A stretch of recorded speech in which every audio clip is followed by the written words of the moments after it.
You might think you know everything there is to know about Henry VIII. You'll know he married 6 times and had 2 of his wives executed. But the truth about our most famous king is much more complex and far more compelling. This series tells Henry's story over 6 of the most tumultuous decades in English history, separating the real man from the myth. To some, Henry was a cruel bully. Henry was self-obsessed, desired admiration. He could never be wrong. He wanted the theatre of punishment to be perfect. This is what happens when you defy Henry. To others, he was a charismatic and successful ruler. He jousts, he rides, he sings. What more could you want from this perfect prince? But Henry's personality, his innermost thoughts and his motivations have remained elusive.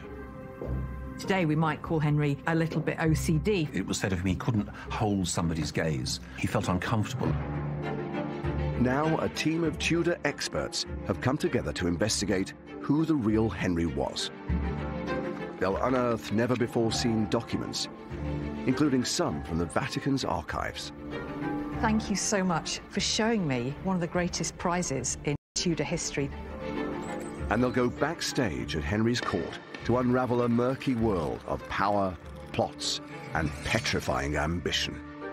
The Tudor court is a bear pit. It's an aggressive and violent place. When somebody is no longer useful to him, that's it, he cuts them out. It's almost pathological. He was willing to change the entire country, even the entire map of Europe, in order to get what he wanted.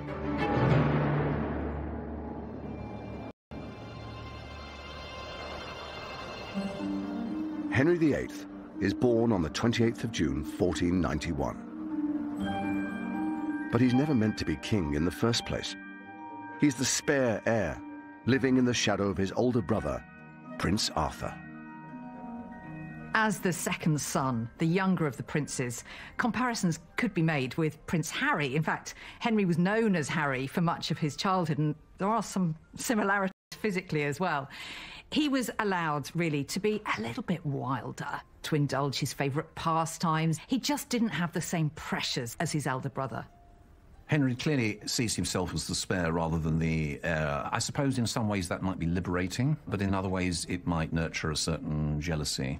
But Henry later in life has this urge to prove himself all the time, to show that he can be a success even at his most... attendants spoiled him and made sure that the hard knocks and bruises of boyhood weren't inflicted on their charge, and anything he wanted he got.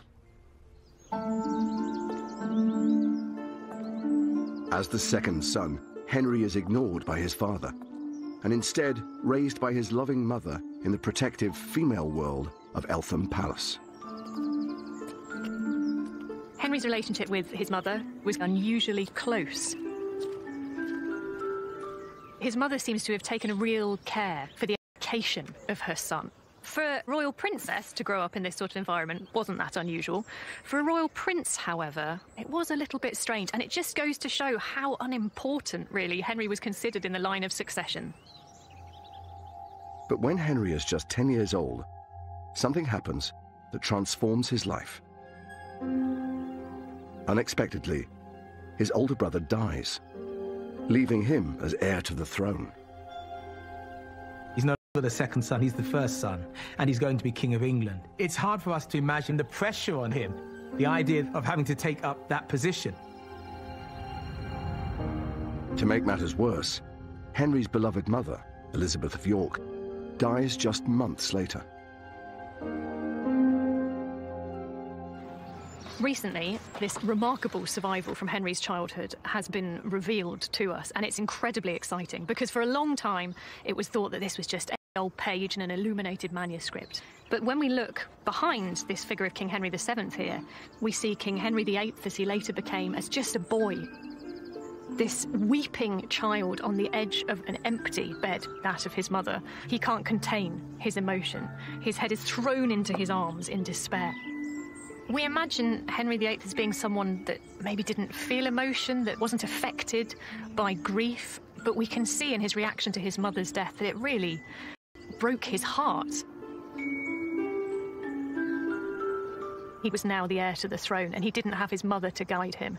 He had instead a very different figure in his father, a very problematic, I think, figure to try and move him into this new phase of his life, and I don't think that made it any easier for him.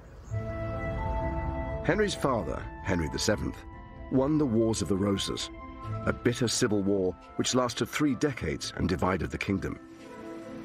As the first Tudor king, he united the warring houses of Lancaster and York. But he now reigns over an unstable and uneasy peace. Paranoia was part of the Tudor DNA. The Tudors really had a rather tenuous, legally fragile claim. There is a seed of insecurity planted in Henry from a very early age. The political history of his father's reign has essentially been the history of plots, conspiracies, hanging over from the Wars of the Roses. Who's in, who's out, who's being watched.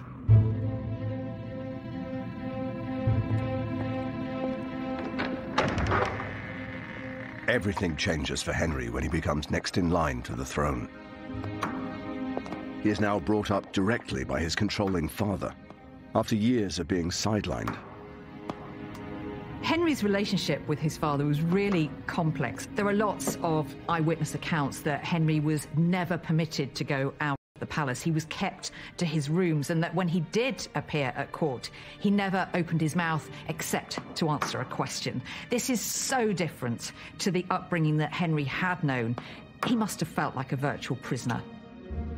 As soon as Henry VIII is brought under his father's control, you see his personality just being squished, almost this overbearing weight of his father's anxieties, his paranoia, his concern that something might happen to this last vestige of the Tudor dynasty. As a very young boy, he hadn't really had much of his father's attention at all. But then, of course, suddenly, Henry had too much of his father's attention. He found it suffocating because Henry VII was trying to make up for lost time and kind of chisel this young, wild prince into a future king. Sometimes they argued quite violently in front of the court. On one occasion, a scandalised ambassador reported it looked this evening as if the king might murder his son. Little wonder, there was a deeply personal resentment against his father.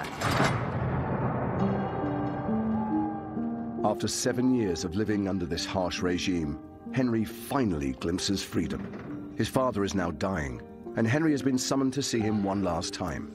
He knows that in a few short hours, his father will be dead, and he will be king. This is a king who's dying, still not feeling anywhere near secure on his throne. He wants the Tudor dynasty to continue. So, to his last breath, he's giving advice to his son, how to secure the realm, what sort of advisors to surround himself with.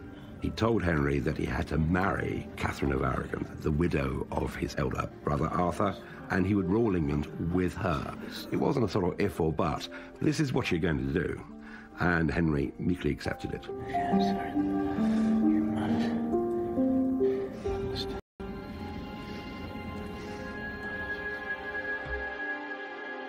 At exactly an hour before midnight, Henry VII dies. In that moment, the 17-year-old Prince Henry's feelings about becoming king would have been a mixture of apprehension about what was going to happen. Would he be able to smoothly take over the levers of power, mixed with a wonderful sense of relief that he was going to be his own man, his own master, and he could do things which he wanted to do instead of other people telling him. Remarkably, no one outside that room will hear there's a new king on the throne for 2 whole days. The story of what happened in that 48-hour period has intrigued historians for centuries.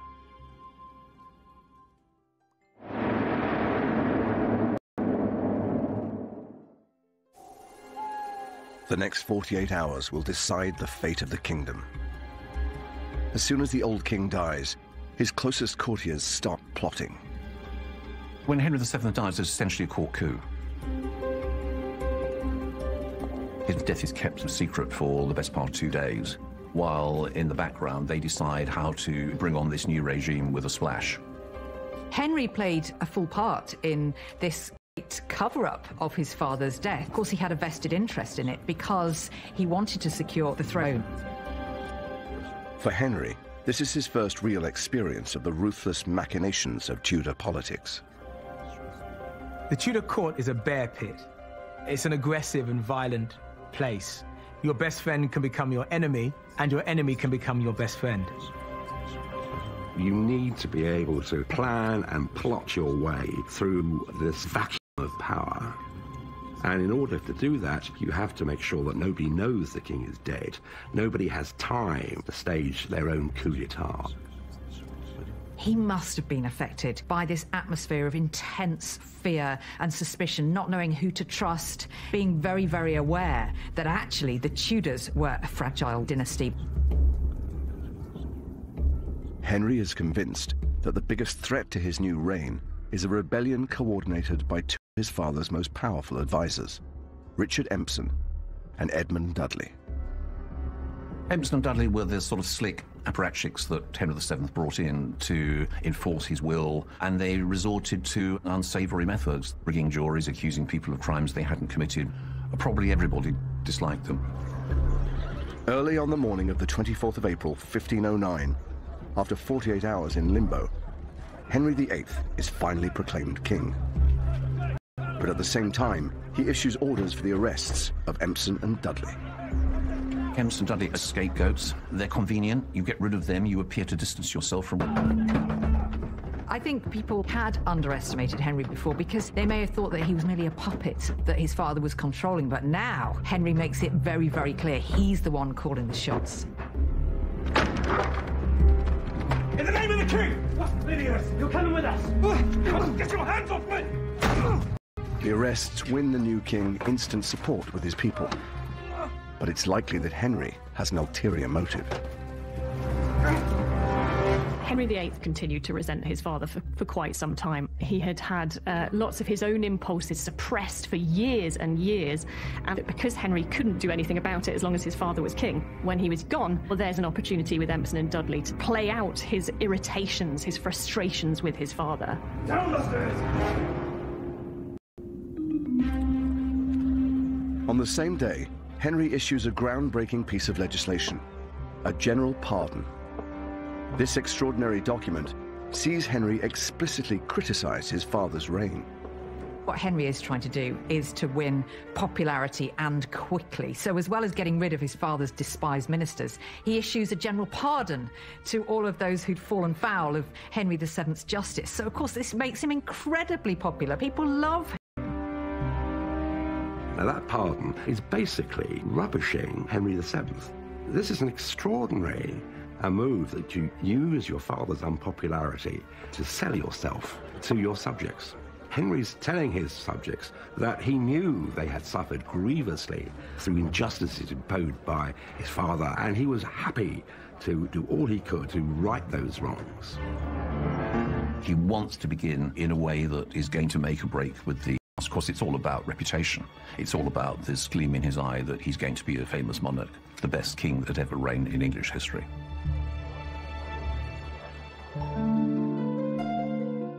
Henry is determined to distinguish his father's reign from his own. But that doesn't stop him honoring his father's dying wish and marrying his brother's widow, Catherine of Aragon, just 7 weeks after he becomes king. Catherine is the most desirable bride in Europe, the daughter of Ferdinand and Isabella of Spain, the most mighty empire in the world at the time. But I think Henry really did love Catherine of Aragon. He professes himself to be deeply in love. It's part of those early grand gestures which, he thinks he can make. But of course, he's also got an eye on security. And this is a monarchy, so it means dynastic security, so it means a son. His attempt to produce a male heir was pragmatic. He did not intend that the decades of conflict that had preceded his father's reign would continue into his reign. And he felt that... Producing a male heir soon comes true. On New Year's Day, 1511, Henry does have a son. Catherine of Aragon gives birth. Henry was beside himself with joy at having a son and heir. His hopes and dreams had been realized. But Henry's happiness is short-lived. his newborn son dies at just 7 weeks old.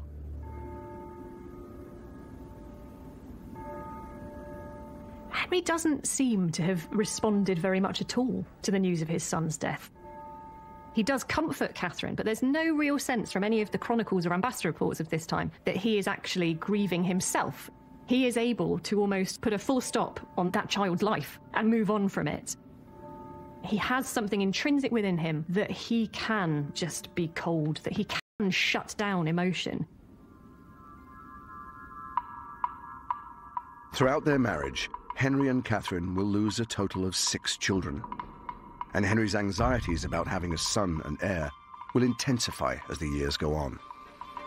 The big what-if of Henry's reign is, had that young Prince Henry, who was born on New Year's Day 1511, had he survived, everything would have been different. Henry would have had that son and heir from the beginning of the reign. He would have had dynastic security. Maybe he would have relaxed a bit. When Henry lost his son, Henry, Duke of Cornwall, he was also losing the opportunity to pass on his crown to a legitimised male heir. He must have wondered at that moment whether that marriage could produce a male heir. After 5 years of marriage, Henry still doesn't have a son, and his new dynasty is beginning to show signs of vulnerability. To bolster his authority, he enlists the talents of a cardinal who has rapidly risen through the ranks at court. Cardinal Wolsey is a political genius, a little mastermind. He's Henry's fixer. And, you know, he does an incredibly good job. Of course, Wolsey was the man who would relieve him of all the tedious business of state. He's the guy who's going to help Henry fulfill his desires. If the king wants it, Wolsey will deliver it. Wolsey is churchman, but let's just say he's not the sort of vicar that you'd sit down to tea and biscuits with. He likes the finer things in life. He insists on being served on golden plates. He surrounds himself by luxury, and he also has a few mistresses. He has at least one illegitimate child. Thomas Wolsey is somebody who's come from a relatively poor background. He's the son of a butcher, and people will make jokes about this throughout his career. He's risen up through the church to become somebody influential, ideas into practice.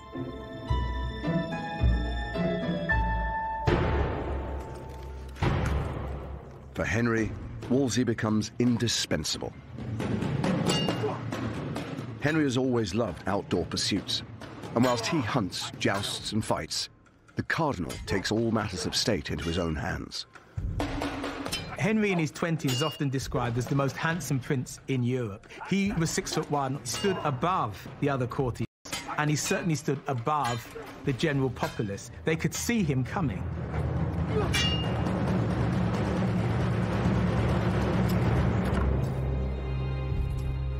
One of the really important things about Henry and Wolsey's relationship is that Henry really does believe that Wolsey is his friend. They walk about together arm in arm in the King's privy garden. Wolsey can always walk in to see Henry. He doesn't need to make an appointment. Other ministers can't do that. Wolsey, he sees a huge opportunity for himself here, and he takes it. According to most courtiers, he has absolutely no right to be there. He's of lowly birth. He's worked his way to the top, which is highly unusual. But Henry really doesn't have that same snobbishness that the rest of his court have. Within a few years, Henry raises Wolsey to become his chief counsellor and one of his closest friends. Hidden away in the archives of the Vatican Library in Rome is a remarkable account written by a 16th century Italian diplomat, which reveals more about their relationship than anything else. The Vatican has never given permission for it to be filmed before. Well, thank you so much for showing me this work. This is the first time, though, that I've seen the original, so it's an absolute privilege. This wonderful work, which is called Anglica Historia. It is about the history of England and the king himself, Henry VIII, Arrigo VIII. The wonderful thing is, for a historian, is this is an eyewitness account of Henry VIII and his court. One of the best bits of his account is his description of Cardinal Thomas Wolsey, so Henry VIII's right-hand man. I mean, my Italian isn't great by any means. But I think in the page we have open here, it says what good fun Wolsey was as well. He would sing and... We talk about him. Cantava, saltava, smiled, giocava. He told jokes. So he would entertain and tell jokes, and you can see the appeal of Wolsey for Henry, I think, from this account. At first glance, the document paints a picture of Wolsey as an entertaining member of Henry's court. But it's not what it first seems. It reveals that Wolsey is not at all flattering about Cardinal Wolsey and the methods he employed to manipulate his royal master. He describes him as a witty fellow who would cling to the royal side, strum the lute, dance, indulge in pleasant conversation.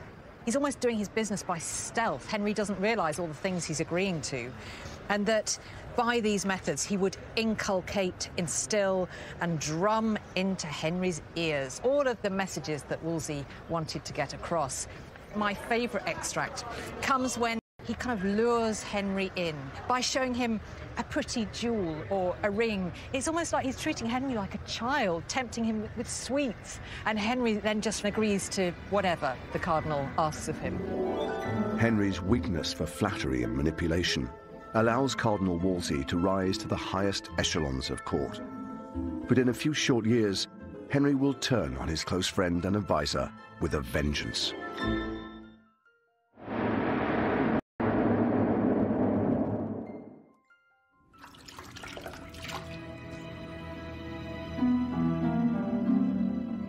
Henry VIII is worrying over the future of the Tudor dynasty. He still doesn't have a male heir, and he's surrounded by potential rivals to the throne. All his nightmares, all his problems haven't gone away. They've just been, like good wine, lying there, getting stronger and more powerful. As Henry gets into his 30s, we see little glimmers of paranoia to the extent that he has started to change his personality. He started to mistrust people around him.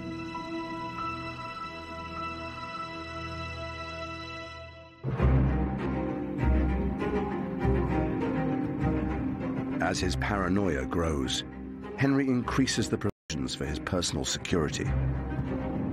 There is a quite extraordinary security service surrounding this king. His food is tasted before he's able to eat it. There's this elaborate ritual in order to put him to bed each night where the covers are checked for any knives in his bed. What effect that must have had on Henry, because for all his confidence and his sense of invincibility, he's made very aware on a daily basis that really he's incredibly vulnerable. Henry's suspicions extend to the servants who surround him day and night. The barber is one of the very few people who are allowed close proximity to Henry. To be the royal barber means that you are holding a sharpened... You've killed a king, you've committed treason. And so, therefore, it's very clearly specified how a barber should be behaving, even what company they can keep. These increasing provisions come from his paranoia, and they also start to feed it, because every single part of Henry's life was underscored with this sense of unease and suspicion about the people around him.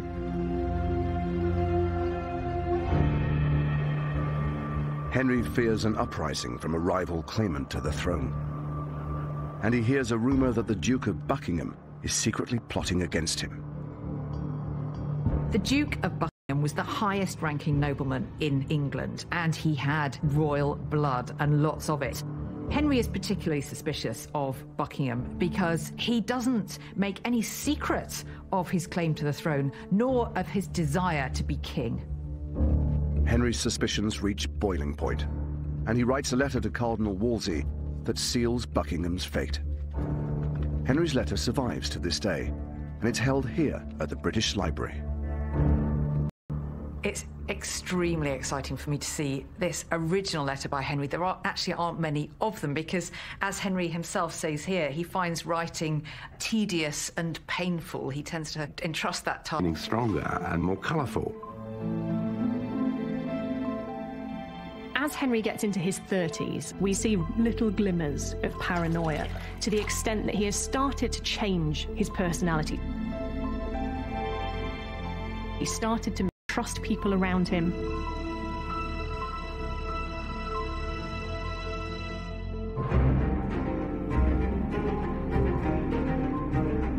As his paranoia grows, Henry increases the provisions for his personal security.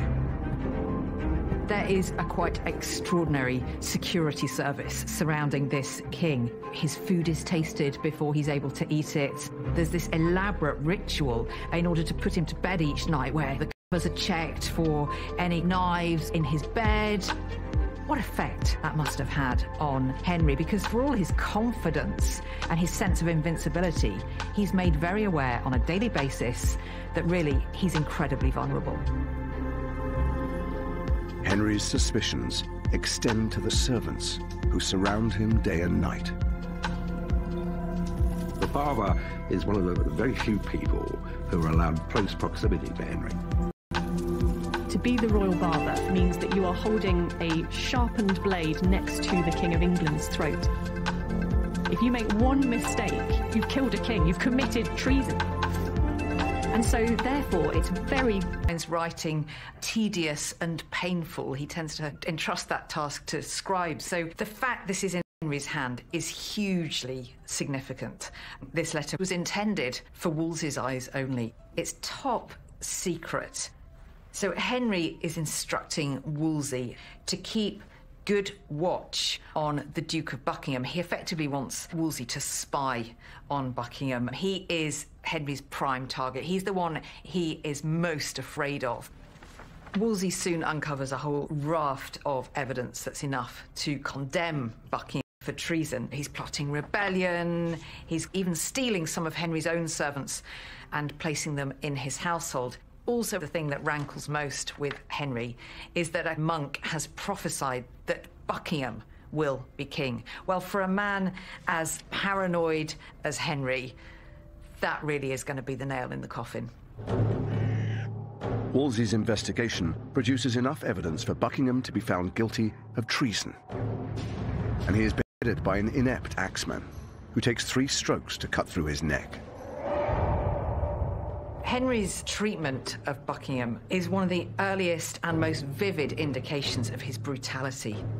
This caused shockwaves across the kingdom. He wasn't going to suffer any hint of treason, even amongst the highest nobles of the realm. Fearing further plots against him, Henry's attitude to his noblemen changes. Henry starts to get rid of some of those older courtiers and councillors who had surrounded him for a long time. He mistrusts some of the old nobility. They'll have agendas of their own. He replaces them with the promiscuous young aristocrats he grew up with, men he trusts. But with such a debauched entourage, Henry's palaces are transformed into houses of pleasure. Even though Henry joins in with all the fun, at heart, he's actually quite prudish.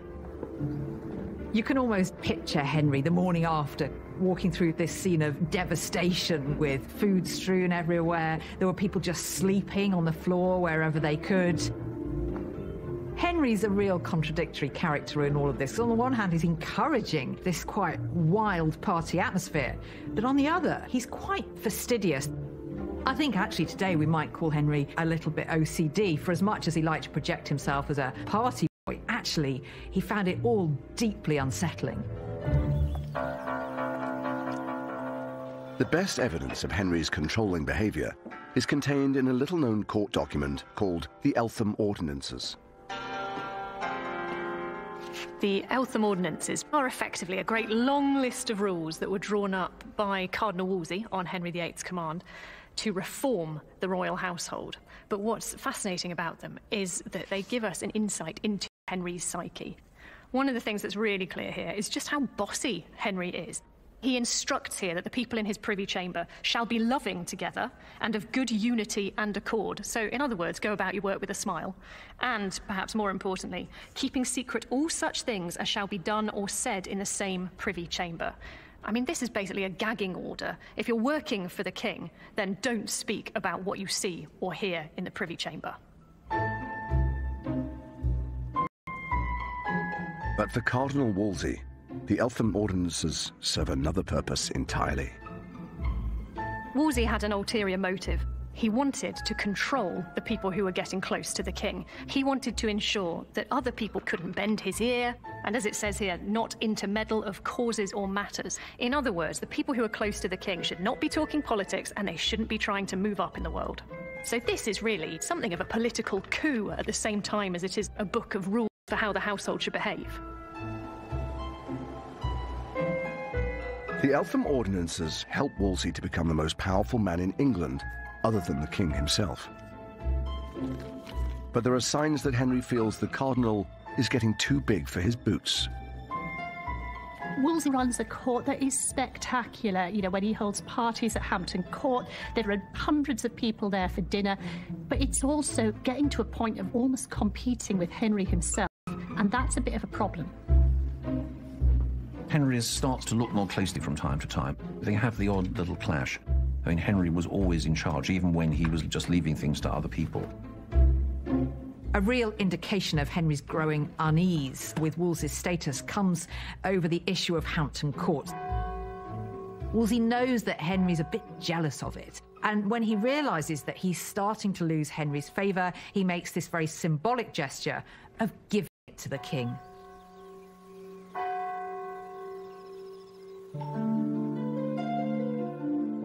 As his relationship with Wolsey begins to unravel, Henry's marriage to Catherine of Aragon is falling apart.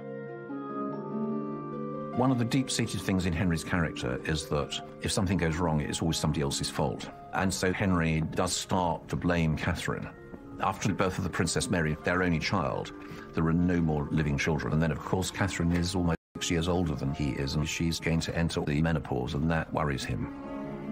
Throughout his reign, Henry has this problem, which is that he's king, he's meant to be in charge of everything, he's meant to be able to decide his own fate, and yet there are so many places in his life where he then discovers he's not in control of things. He's not in control of whether his wife has a son.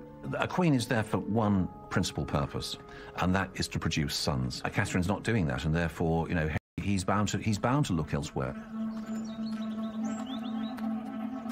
Henry's attentions are turning to a young woman at court, Anne Boleyn. He's had affairs before, but this time things feel different. Anne plays things slightly differently.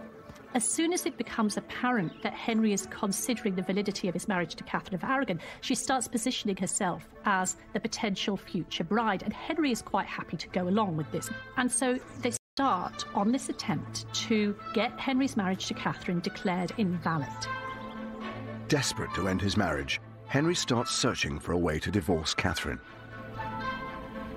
Once Henry's decided that he wants to marry Anne Boleyn, he goes all guns blazing to research this himself. He gets it into his head that the reason he has no sons is because he has transgressed that biblical rule in Leviticus that you must not marry your brother's widow. The thing about Henry is, once he has his mind set on a particular course, he can be extraordinarily cold and ruthless in achieving it. And anybody who gets in his way, well, they need to watch out. Henry tasks Wolsey with securing permission from the Pope to end his marriage. With the divorce, Henry gives Wolsey an impossible job to do. Divorce isn't unheard of, but for a king to set aside a wife to whom he had been, the Pope is going to agree. And Wolsey must be thinking, I've got the boss from hell here. I just cannot deliver this. What am I going to do?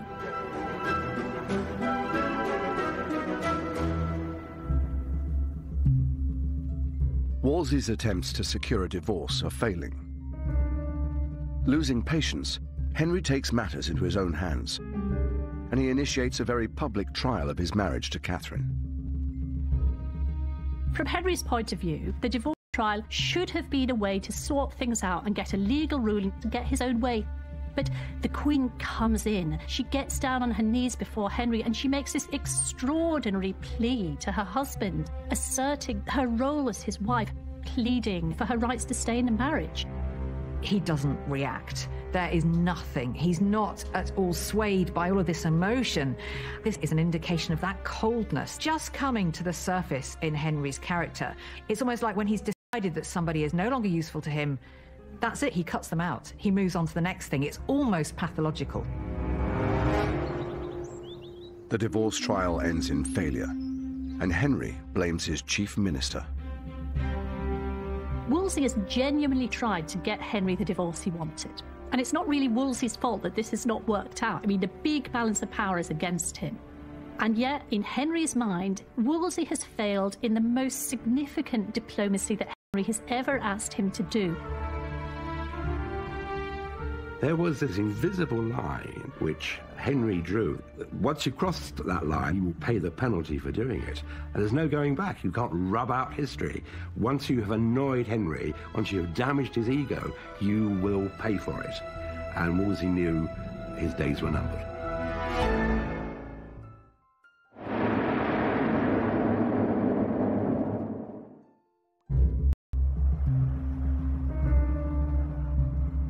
Henry VIII has turned his back on his wife and his closest advisor. And strange quirks are emerging in his character. If you actually met Henry VIII, it would be important not to fix your eye upon him for too long or stare straight in the face, because he really didn't like that. It was said of him he couldn't hold somebody's gaze. He felt uncomfortable. This is one of the strongest kings of England, and yet there's a certain personal insecurity, even when he's at his most secure. Henry has this tendency to turn on his most trusted advisors. He puts them in impossible positions, given these incredibly difficult tasks. And when they fail, as inevitably they must, they get all the blame, not Henry.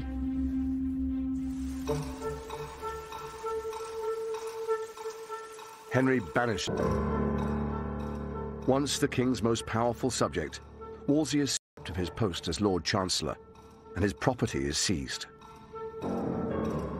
For Cardinal Wolsey, who always saw himself as Henry's man, to have the king say that he didn't trust him was completely crushing. And from that moment on, we don't ever really see him regain Henry's trust. He is just slowly sliding inexorably towards his ultimate fate. Wolsey sends Henry a letter begging for his forgiveness. This letter, held in the National Archives, gives an insight into Wolsey's desperation. Wolsey is appealing so completely submissively to Henry in this letter that it starts with, "I, your poor, heavy and wretched priest, do daily pray, cry and call upon you," and then ends with, "Your most prostrate, poor chaplain, creature, I mean, not even a human being anymore, just a sort of beast of King Henry VIII. It could not be more clear in this that Wolsey is lowering himself in Henry's eyes. It really is quite heart-wrenching, I think, that he was reduced to this. The Cardinal's letter fails to win the king over. I find Henry VIII quite challenging, because time and again, Henry can't admit himself that he's made a mistake. He's completely certain that he is in the right at all times. And so as a result, the person who gets scapegoated is Wolsey. Henry issues orders for Wolsey to be arrested on charges of treason and sent to the Tower of London. But he will never make it there. After arriving at Leicester Abbey to spend the night, he collapses and dies.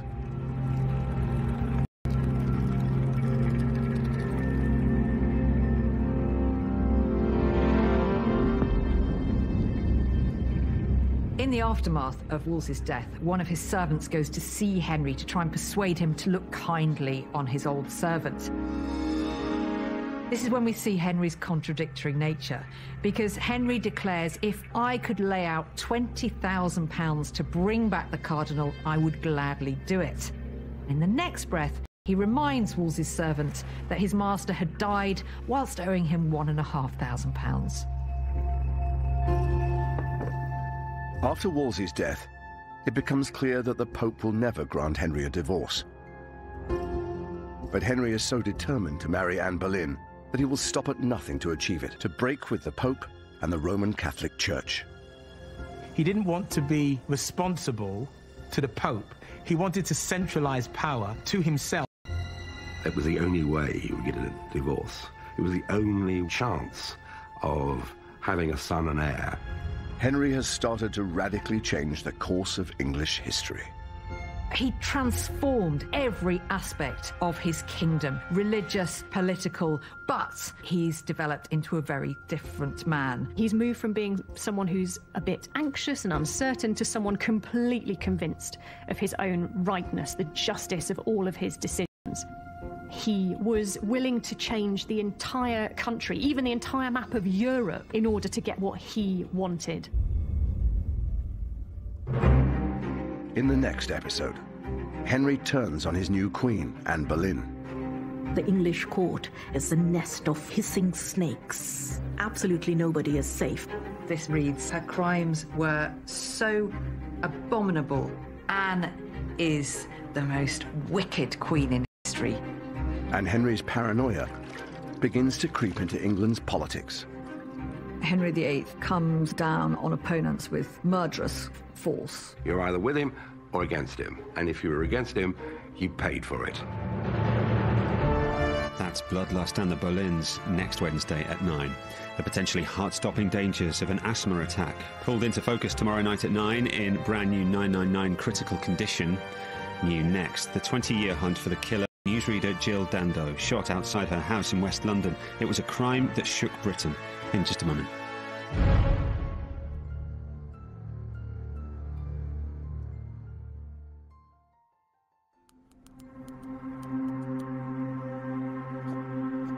You might think you know everything there is to know about Henry VIII. You'll know he married 6 times and had 2 of his wives executed. But the truth about our most famous king is much more complex and far more compelling. This series tells Henry's story over 6 of the most tumultuous decades in English history, separating the real man from the myth. To some, Henry was a cruel bully. He wanted the theatre of punishment to be perfect. This is what happens when you defy Henry. This is what traitors get. To others, he was a charismatic and successful ruler. He jousts, he rides, he sings. What more could you want from this perfect prince? But Henry's personality, his innermost thoughts and his motivations have remained elusive. Pathological. Once Henry has his mind set on an idea, he will stick with it no matter the consequences. Now a team of Tudor experts have come together to investigate who the real Henry was.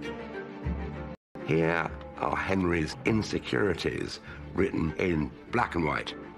They'll unearth never-before-seen documents, including some from the Vatican's archives. Thank you so much for showing me one of the greatest prizes in Tudor history.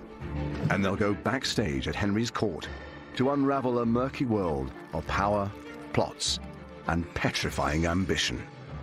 Henry VIII comes down on opponents with murderous force. Henry's growing increasingly paranoid. He's starting to lose his grip on reality. Henry has got older, he's got more tyrannical, his reign has got bloodier, and he is more determined than ever to get his own way.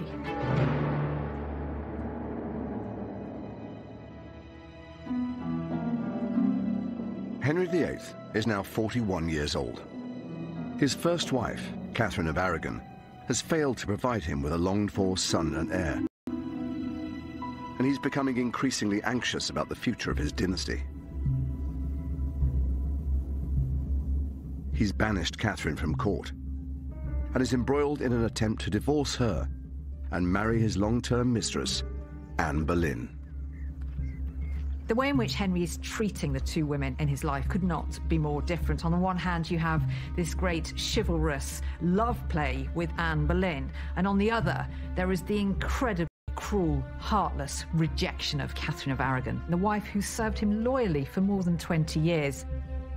It's interesting to think what it was about Anne Boleyn that made her so attractive to Henry, but also so enigmatically attractive to so many people. Her education in France may have been a factor. She had a style and a glamour that other people didn't. But also her intelligence, her ability to argue with scholars and theologians about religious and moral issues. Henry, the scholar, who flattered himself as being the philosopher prince, saw in her, I think, a consort who shared some of those values. But as their relationship develops, Anne puts pressure on Henry by refusing to sleep with him until their wedding is in sight.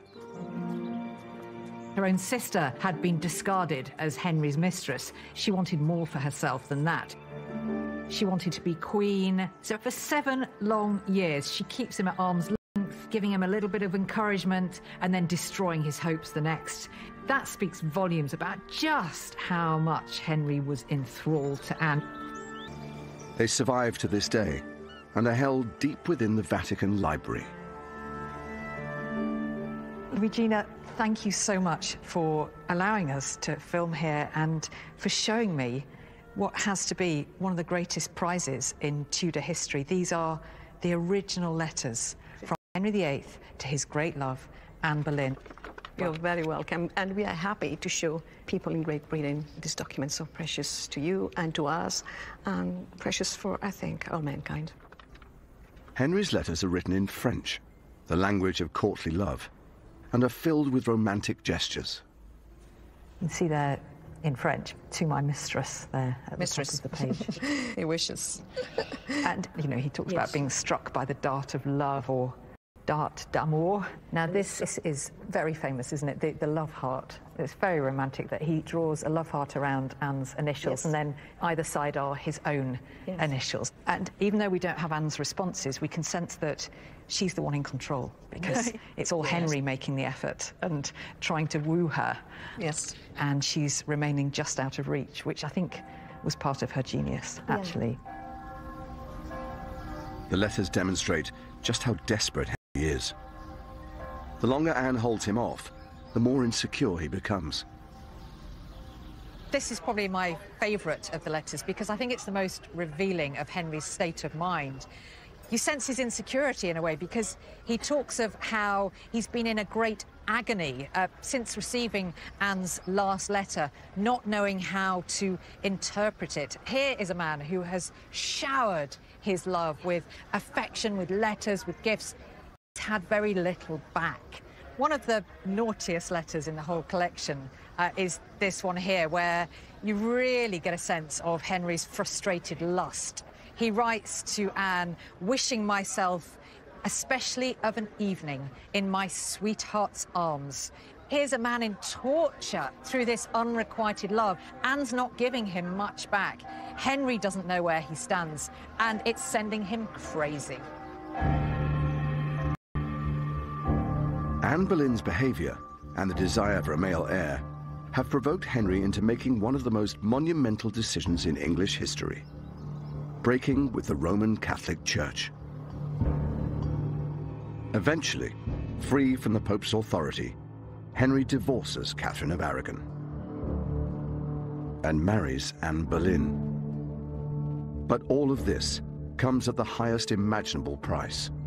Henry's break with Rome was probably the most devastating political and religious and social event for 500. To reject the authority of the Pope and everything that represented was something which disoriented, terrified everyone. The nation was traumatized. Henry then declares himself head of his own Church of England. For Henry to claim to be the head of the church was unprecedented. It's very hard to imagine the radical, shocking nature of that claim. A layman, not someone trained in the church, not a bishop, not someone in holy orders. Henry believes this makes him second only to God. On the one hand, you need to have quite a big ego to deal with that. On the other hand, it's a great deal of responsibility.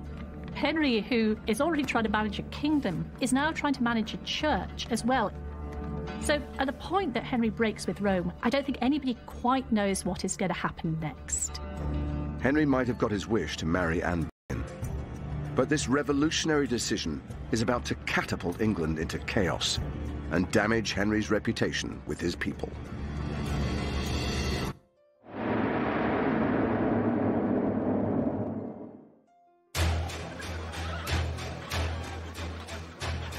England is in turmoil after Henry's decision to break with Rome.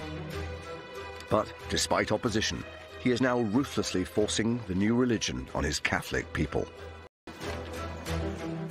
To push his religious revolution through, he has a secret weapon in the form of his new chief advisor, Thomas Cromwell. Thomas Cromwell is nothing less than a genius, talented lawyer. He's a property developer, a moneylender, trader. But Cromwell is very different to the noblemen that Henry's surrounded by. Thomas Cromwell was the son of a lowly person in Putney, just down the river from London. And he had this unique ability to annoy people, particularly the rich nobility of Old England, who regarded him as a common upstart because he wasn't from the great and good families. Men like Cromwell owe everything to Henry's readiness to put them in place. So they really suit Henry because they're going to be loyal to him. Henry is really drawn to Cromwell. He's got a cheeky sense of humour. He's not afraid of Henry. And as a natural bully, Henry is actually rather disarmed by that. He was ruthless, ambitious, and quite happy to tread on anyone who got in his way. Cromwell seizes the opportunity to win favour and hatches a plan to make Henry rich. He's worked out that England's monasteries possess millions of pounds in untapped wealth. Of all these monasteries, and it's all going to go straight into your pocket. Kings are always short of money, and that was music to Henry's ears. Henry wanted to be the richest king in Christendom. It's all about his image for Henry. He wants to have the most magnificent court, to put one over on his rivals, such as the King of France. I'm not sure Henry's greedy. I think that Henry feels that as king, it is his right to be in charge of everything. To justify this making scheme, Henry and Cromwell start a slanderous propaganda campaign against England's Catholic monasteries. If you're going to dissolve the monasteries, you have to have an excuse to do it. So Cromwell and his agents go around, they start drawing up lists of things that the monks and nuns are doing wrong. Monasteries were always controversial places. These were houses of celibate men living on their own, often in remote, inaccessible places. Who knew what they were doing? Protestant reformers are saying not only are these places of idolatry, but they're places of sexual sin. They're superstitious, they're monsters. It's quite astonishing that the first piece of explicit legislation against sex between men comes in 1533, precisely in the context of this campaign. They find it useful to say, you know what's going on in these monasteries? This is why we need a crackdown. And so they use this not just to attack the monks, but to close down the institutions altogether. They say things have got so bad, all got to go. Under Henry's orders, hundreds of monasteries across the English countryside are pillaged and destroyed. Henry closed in the region of 563 monasteries. That's an enormous amount. These buildings had dominated the English landscape for centuries. They were almost like the social services of their day, fulfilling the role of hospitals, a charitable function. And so, of course, their loss had a huge impact on Henry's people. There's one report that suggests there's 20,000 monks and nuns wandering around the country homeless. That just gives you an indication of how much of a shake-up of society this was. Henry had pledged that all of the income from these religious houses would be invested in creating new, reformed religious establishments. He didn't keep his promise. He gave away a lot of the riches, a lot of the lands to his nobles, and he kept an awful lot for himself. 25 years into his reign, Henry has come close to destroying the Catholic Church in England and made a fortune in the process. But remarkably, in private, he's still clinging on to the traditional Catholic beliefs that he grew up with. While in public, he's outlawing all sorts of things, such as going to Mass. In private, that's exactly what he's doing. The Catholic Mass is at the heart of Henry's religious beliefs and really at the centre of his life, and he attends Mass every single day. We know he crept on his knees to the cross at Easter. These are, in the views of most Protestants, superstition. But Henry was convinced they weren't. Superstition with the things the other people did. These things were true belief, because in his heart he was performing them in the right way. There is an enormous double standard with Henry. It's all very well for him to continue worshipping as he likes, but his people have to toe a different line. They have to be part of on their own, often in remote, inaccessible places. Who knew what they were doing? Protestant reformers are saying not only are these places of idolatry, but they're places of sexual sin. They're superstitious, they're monsters. It's quite astonishing that the first piece of explicit legislation against sex between men comes in 1533, precisely in the context of this campaign. They find it useful to say, you know what's going on in these monasteries? This is why we need a crackdown. And so they use this not just to attack the monks, but to close down the institutions altogether. They say things have got so bad, they've all got to go. Under Henry's orders, hundreds of monasteries across the English countryside are pillaged and destroyed. Closed in the region of 563 monasteries. That's an enormous amount. These buildings had dominated the English landscape for centuries. They were almost like the social services of their day, fulfilling the role of hospitals, a charitable function. And so, of course, their loss had a huge impact on Henry's people. There's one report that suggests there's 20,000 monks and nuns wandering around the country homeless. That just gives you an indication of how much of a shake-up of society this was. Henry had pledged that all of the income from these religious houses would be invested in creating new, reformed religious establishments. He didn't keep his promise. He gave away a lot of the riches, a lot of the lands to his nobles, and he kept an awful lot for himself. 25 years into his reign, Henry has come close to destroying the Catholic Church in England and made a fortune in the process.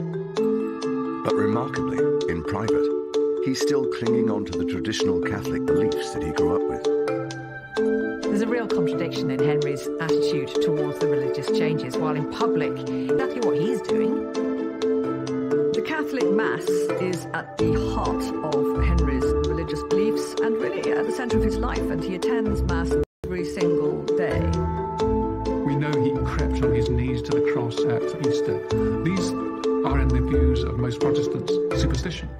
But Henry was convinced they weren't. Superstition with the things the other people did. These things were true belief, because in his heart he was performing them in the right way. There is an enormous double standard with Henry. It's all very well for him to continue worshipping as he likes, but his people have to toe a different line. They have to be part of the new reformed religion. But Henry's religious hypocrisy is testing some of his closest friendships. To people like Thomas More. Thomas More's relationship with Henry VIII was as close to a friendship as a Tudor king could have. They argued long into the night. They talked about the latest works of philosophy and religion. They went up on the leads of the palaces and looked at the stars and talked about astronomy. They'd first met when Henry was just 8 years old, so More was a huge influence on Henry, and he rose and rose in Henry's service. He was Lord Chancellor of all England by the 1530s. But Thomas More was acutely religious, devout to the point of wearing a hair shirt under his clothes so that his flesh was mortified by the irritant. I mean, these were the kind of extreme religious practices that the most reclusive Catholics would use.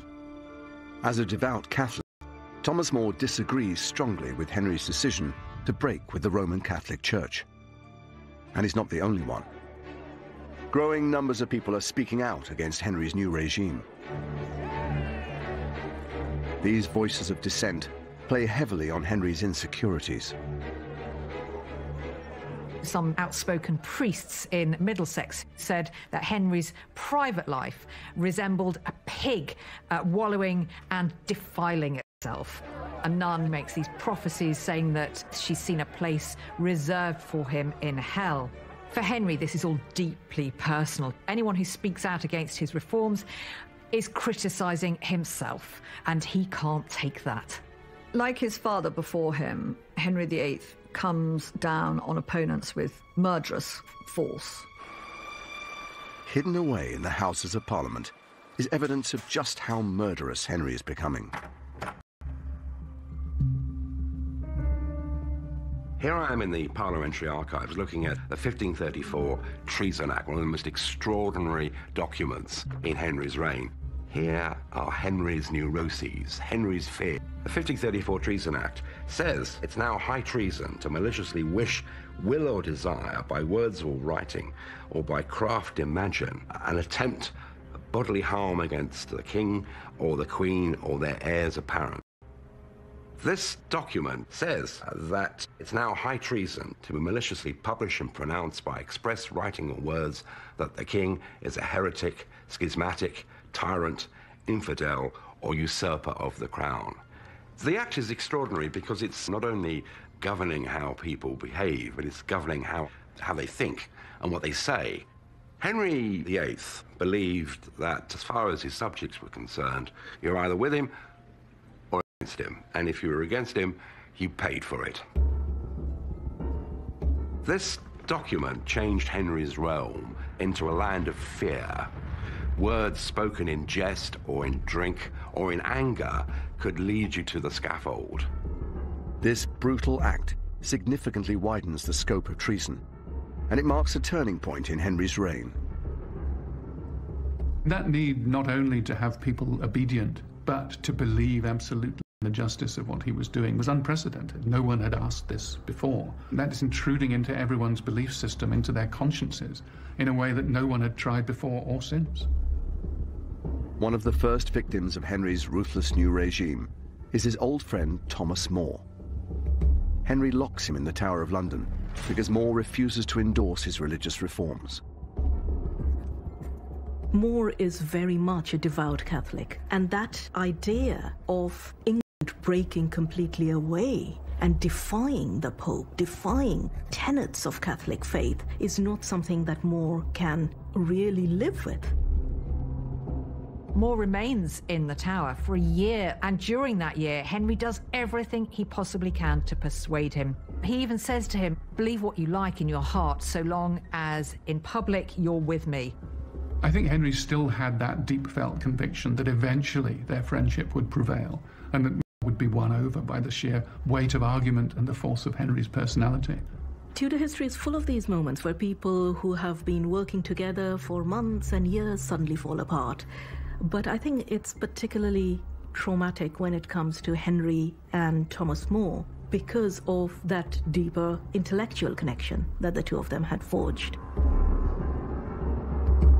Eventually, Henry has had enough, and he authorizes his former friend's death. The Parliamentary Archives still holds the document that sanctions Thomas More's execution. This document says that Thomas More, contemptuously refusing to take the oath supporting the succession to the crown. They are powerful words. And later on, they describe the ingratitude of Thomas More towards the king. It lays down Thomas More's crimes and legalizes his execution. To all intents and purposes, it's his death warrant. On the 6th of July, 1535, Thomas More is executed on Tower Hill. I can't help but wonder whether Henry just had those moments where he looked at himself in the mirror and thought, how on earth have I come to this? Here he is, ordering the execution of some of his closest friends and advisors. He's caused turmoil in his kingdom. Did he ever bring any of that back on himself and actually examine his own motives, his own character? I don't think Henry had a conscience about what he was doing. No, he's not a man who's going to lose any sleep over things like that.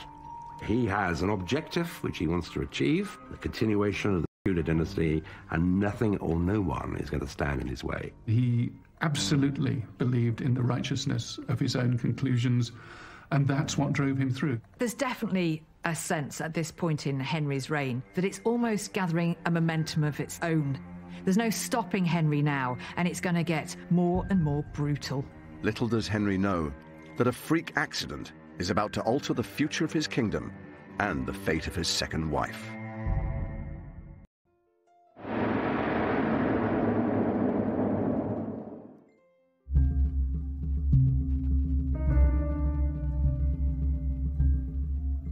Henry VIII is now 44 years old, and his break with the Roman Catholic Church is beginning to tarnish his reputation. He's desperate to project the image of a king at the height of his powers. In the middle of the 1530s, Henry was a man increasingly obsessed by his public image. He would spend many hours getting dressed by his men, covering up all those signs of weakness and projecting this idea that here is the most magnificent king ever to sit on the throne of England. Henry, from the beginning, is very conscious of the importance of the public eye, but also he really enjoys it. He loves performing to people. Being the monarch, you have to look the part, and Henry is particularly adept at this. Really interested in fashion. So we have records of Henry spending 75 pairs of shoes in one single 12-month period. Henry is the ultimate investor in, dare I say, bling jewelry. But beneath the royal clothing is a king who is far more vulnerable than he looks. Concerned he's losing the love and respect of his people, Henry's propaganda machine goes into overdrive. Having broken with Rome, it was really important for Henry to win some hearts and minds if he's going to avoid a big rebellion. It involves a certain amount of PR effort using print, which is a pretty new technology, to produce lots of pamphlets and trying to win back some of that popular support. It's not easy to get a country to break away from a faith that it had as a part of its way of life for centuries beforehand. So that trauma of separating from the Catholic Church is something that Henry has to respond to directly.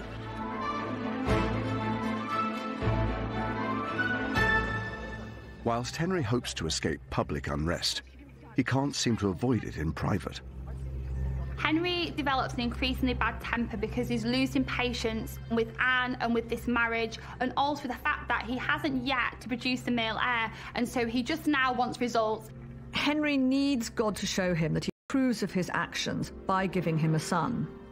And yet Anne does not produce a son. She has miscarriages. She has a daughter. It's as if his first marriage is just repeating itself. And that worries him. What's wrong about this marriage? Is this marriage cursed as well? As time went by, there were more reasons for them to dispute and argue with each other.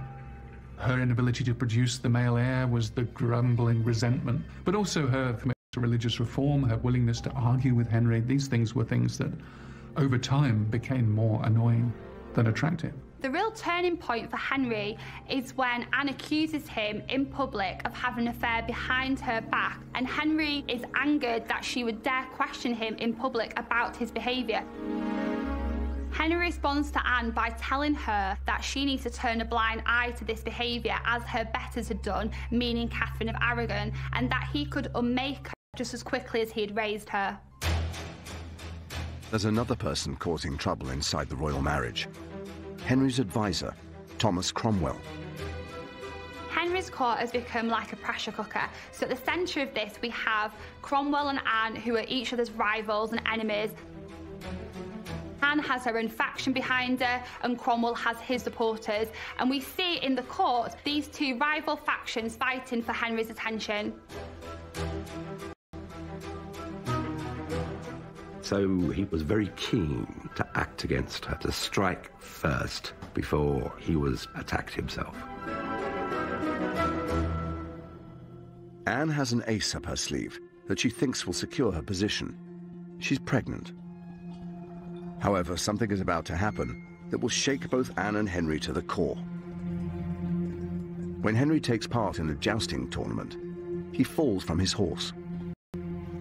An account from the time reveals that the accident is so serious that Henry is knocked unconscious. There's a report by Dr. Pedro Ortiz, who is the imperial Spanish ambassador to the Vatican. He's picked up some gossip coming in from Francis I of France, who's no friend of Henry VIII. The French king had said that the King of England had fallen from his horse and had been for 2 hours without speaking. So here we have Henry laying on the ground, not speaking for 2 hours. I believe the horse rolled on him, it crushed him. He suffered some kind of traumatic brain injury. Recent research has demonstrated that such an injury can actually cause neuroendocrinal damage. People suffering from this very rare disorder become depressed, irritable, and very suspicious of everyone around them. In the latter years of Henry's reign, he was displaying all those symptoms. Henry's accident also has a dramatic effect on his wife, Anne Boleyn. What is absolutely certain is the shock of hearing that Henry had this accident caused Anne Boleyn to miscarry a male child. Queen Anne was brought to bed and delivered of a man-child before her time. It was said she took a fright. It was a 3-month-old fetus, male child, perfectly formed, and if the child had lived, it could have been Henry's longed-for male heir. The miscarriage is a personal disaster for Anne, because that possibility that the male heir was finally at last about to appear is taken away again, and she's damaged goods. After his accident, Henry becomes increasingly paranoid.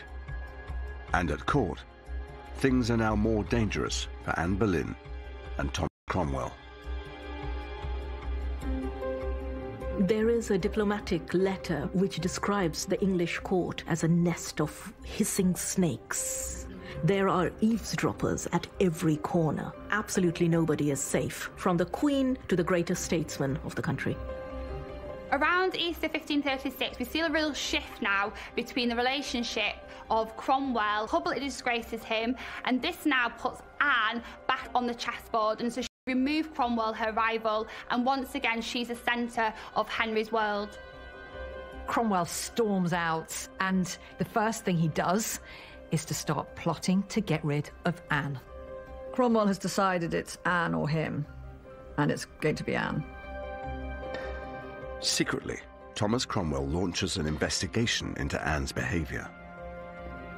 As soon as he's left court, Cromwell puts the word out that he's sick, but Cromwell is far from sick. He is using this 2-week absence as the perfect cover for him to start plotting the downfall of his archenemy, Anne Boleyn.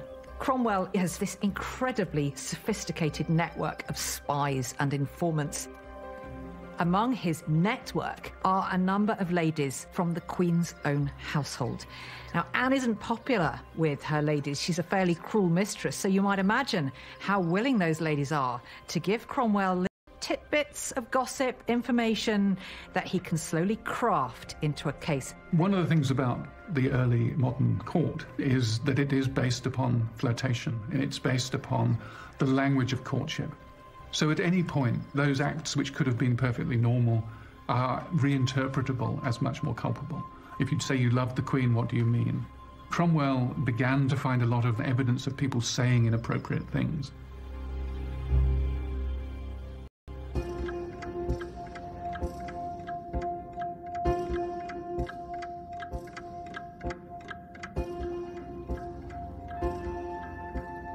Just 2 weeks later, Cromwell presents his findings to Henry.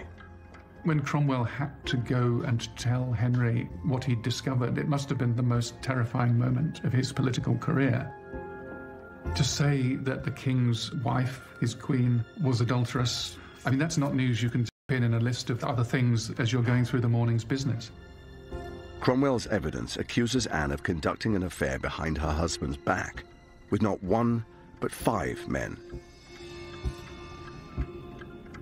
He had to take control of that, and he took control of it with a ruthless passion, a rage that meant that it had to be driven through, that there was no escape.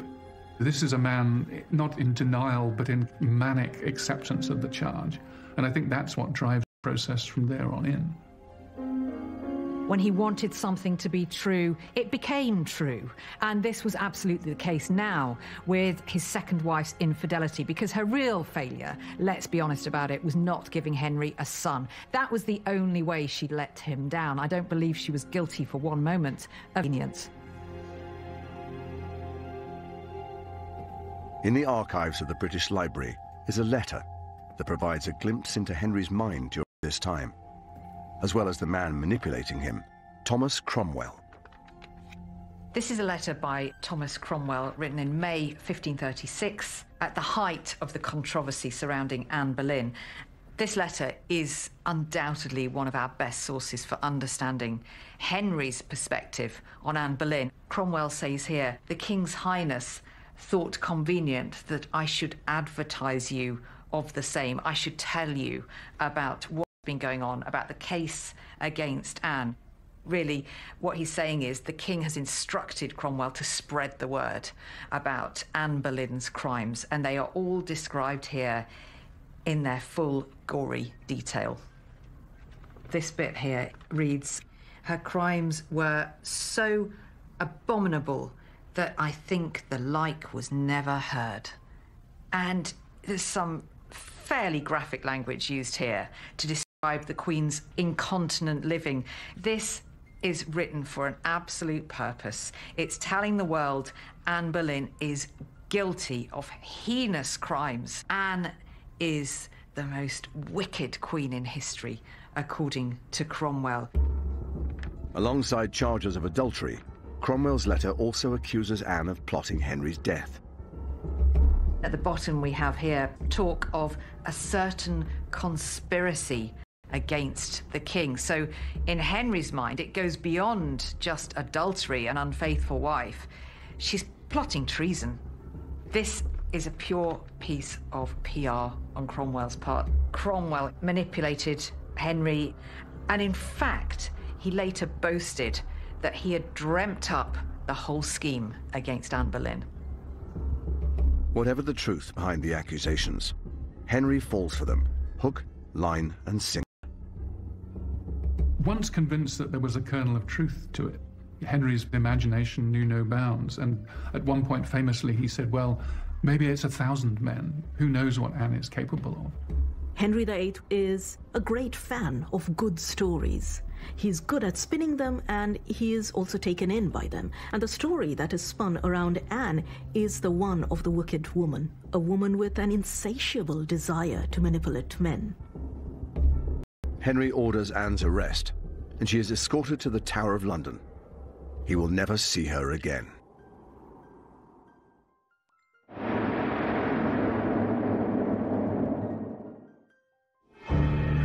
In the Tower of London, reports suggest that Henry VIII is becoming mentally imbalanced. The Spanish ambassador reported that Henry had collapsed in tears about Anne Boleyn's downfall. Henry VIII was always an extraordinarily emotional man. Tears were never far from the surface. Tears of joy, tears of grief. But of course, Henry always cries only for one person, and that person is Henry himself. For Tudor men, not being able to control your wife is really seen as the cardinal sin and the biggest flaw against your masculinity. I'm sure that Henry did believe Anne was guilty because it was convenient for him to believe that Anne was guilty. And it made him right. He was the good person, she was the bad person. While Anne is under lock and key, the investigation into her infidelities ramps up. This letter was written by Sir William Kingston, who was Anne's jailer at the Tower. And Kingston had been set upon Anne as a spy by Henry. Henry wanted to know her every move, her every word. Kingston reports this overheard conversation between Anne and Henry. Norris was actually one of the gentlemen who served the king, but he was also a great favourite with Anne and stood accused of adultery with her. Anne asks Norris why he would tarry before getting married. Why is he waiting to get married? And she says the following throwaway remark, "Did he look for dead men's shoes?" Effectively, she's kind of teasing Norris, saying, are you waiting for the king to die so that you can marry me? The fact that such a throwaway remark, harmless in itself, was enough to condemn a Queen of England shows you just how febrile the atmosphere was at Henry's court. The king himself was growing increasingly paranoid. He's starting to lose his grip on reality, and that is all reflected here in this piece of evidence against Anne.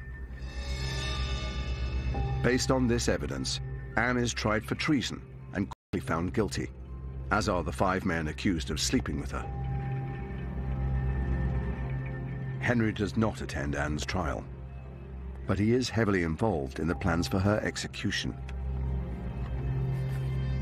He wanted the theatre of punishment to be perfect. He wanted the execution to be exemplary.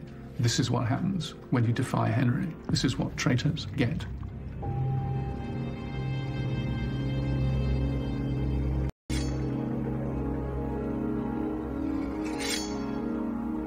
Henry didn't ever like to associate himself with death. He wouldn't go to funerals, and he didn't want to be seen in the same space as Anne Boleyn ever again. Her name was not to be mentioned. All trace of her was removed from his palaces, so of course he's going to be nowhere near the Tower that day.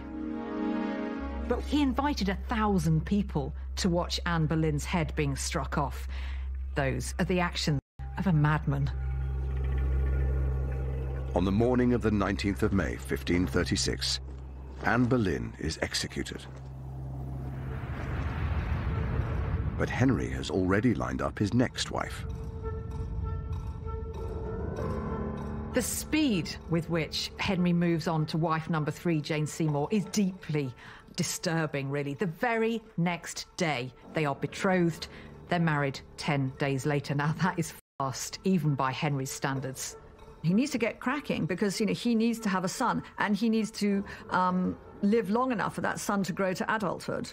So he's not going to waste time, pretending to mourn a woman who's betrayed him. The following year, Jane Seymour is able to give him what his 2 previous wives have not: a healthy son and heir to the throne. Tragically, Jane herself dies only 2 weeks after the birth, leaving Henry once more alone. But his reign is far from over.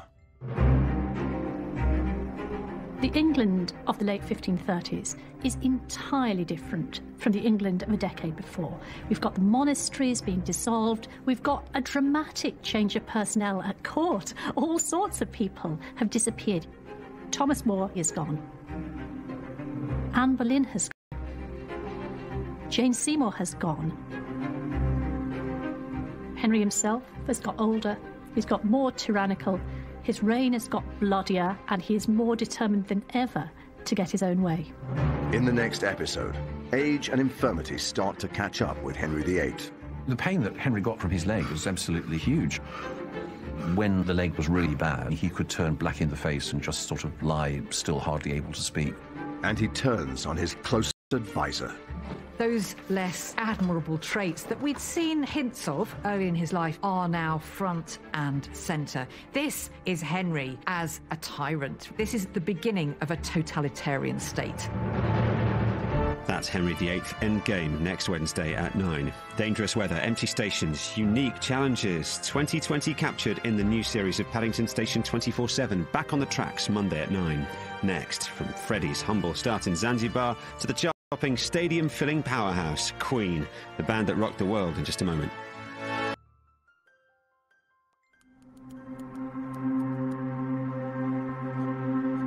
You might think you know everything there is to know about Henry VIII.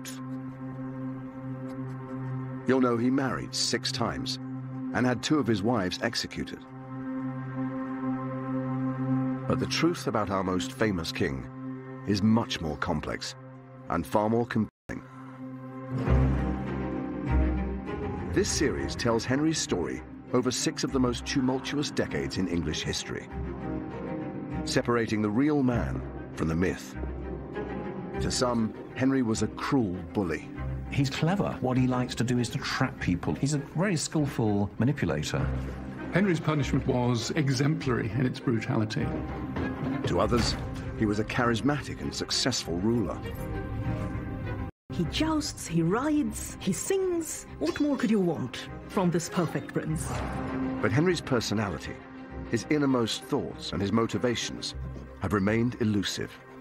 Henry didn't take the blame for his own mistakes because that would not have worked for him as a king. He was so good at convincing himself of what he saw as the truth.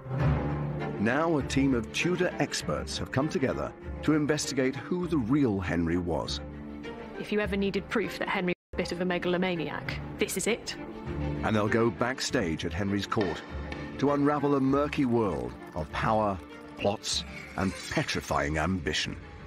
The English court is a nest of hissing snakes. No one quite knows who to trust. There are spies and informers.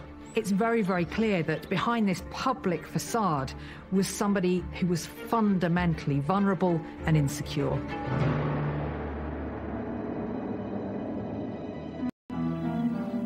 Henry VIII has been on the throne for 28 years. And the once carefree prince has become a paranoid king, suspicious of everyone around him. He's divorced his first wife. He's executed his second. And his third wife has died after the birth of his only son. Now Henry is alone. His controversial break with the Roman Catholic Church is making him unpopular, and there are rumblings of dissent across his kingdom. Feeling increasingly vulnerable, Henry commissions a portrait designed to promote himself as a formidable ruler. This is the iconic portrait of Henry. This is what everybody sees in their mind's eye when they think of Henry VIII. The silhouette of that figure could identify him just by itself. At us, he looks like a mighty emperor. It's no coincidence that the codpiece is at eye level. You can't fail to notice it. It's sending out a message that Henry is this great virile king. Everybody knows all the problems he's had getting a male heir, but this painting sets the record straight. None of that was Henry's fault. The painting presents Henry as a powerful monarch in total command of his country. But this portrait is a lie. That picture is propaganda. We know that it's been changed to make his legs look longer, to make him look more muscular. But in reality, Henry was slumping into geriatric decay. It's an image of Henry that he wishes the world to see, not the actual Henry, the sick Henry, the overweight Henry, the Henry that's suspicious about everybody, and that's also feeling the effects of the infirmity of age and the oncoming march of death. Henry is suffering from a painful leg ulcer, which deeply affects his state of mind. Sometime in the 1530s, Henry suffered a jousting injury, which caused a terrible, debilitating, agonizing disease in both his legs. Tudor medicine was rather basic, so his doctors advised that his wound would be kept open, which meant that he smelled, that his bed sheets stunk, his clothing stunk. This is a man that you could smell before you saw. The pain that Henry got from his leg was absolutely huge. When the leg was really, really bad, he could turn black in the face and just sort of lie still, hardly able to speak for several hours on the trot. The infection had to be released, which meant the leg often had to be cut open and pus drained and ointment stuck on it. There was a lot of decaying flesh, and they wanted to remove that by cauterizing them. Red hot irons are applied to these wounds in his leg. It must have been a living nightmare for him. Henry's increasing infirmity, his ailments, had a profound effect on his psychology. He couldn't cope with the knowledge that he's no longer this kind of thrusting young king he had been. He's turned into this incredibly vulnerable, pain-ridden old man. Henry's infirmity is laid bare when you look at his private household accounts. So there are these primitive lifts to move Henry between the floors of his apartments. He's wheeled about in a chair. He has a whistle to summon his attendants. Henry thinks that he knows how to cure his leg ulcer better than his doctors. A 16th century manuscript contains 32 medicinal recipes that Henry concocted himself. Most of his recipes are concerned with pain in the legs. So here's a plaster devised by the king at Oxford to ease the pain and swelling about the ankles. I would not use some of the ingredients today. The King's Grey plaster, for example, contains various roots, flower buds, garden worms, scraping of ivory and powdered pearls, and finally, it also contains red lead, which is deadly poison. Do not try this at home. The exact nature of Henry's health has been subject to speculation. Recent research suggests that he suffers from a rare condition which affects his mental health. Down the centuries, people have had lots of different theories about what was the matter with Henry VIII. I think Henry suffered from a hormonal disorder called Cushing syndrome. In 20% of cases, it turns the victim into a suspicious person, wary of everyone around them. They become melancholy, depressed, anxious. They can't take a decision. They'll change their minds continuously. Now, all these symptoms Henry displays in the latter years of his life. Other historians attribute Henry's increasing paranoia to diabetes. There's a lot to be said for the view that as he became more and more obese, he got type 2 diabetes. I mean, it can start to affect your mind, and you can develop elements of paranoia, and Henry certainly has elements of paranoia in these last years. Whilst Henry's body and mind are starting to fail, his enemies are gaining in strength. There are reports of a huge uprising in the north of England, and Henry has to act swiftly if he's to keep control of his kingdom.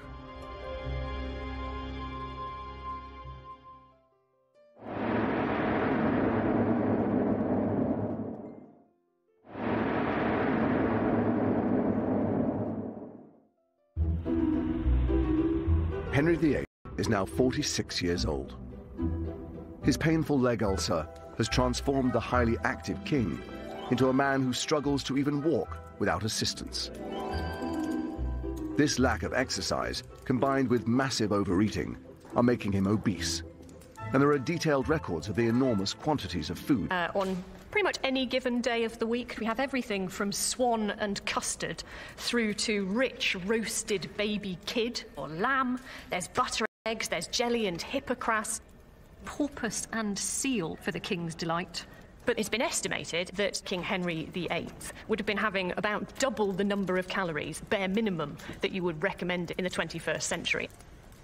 Because Henry was eating so much meat, he inevitably suffered severe constipation.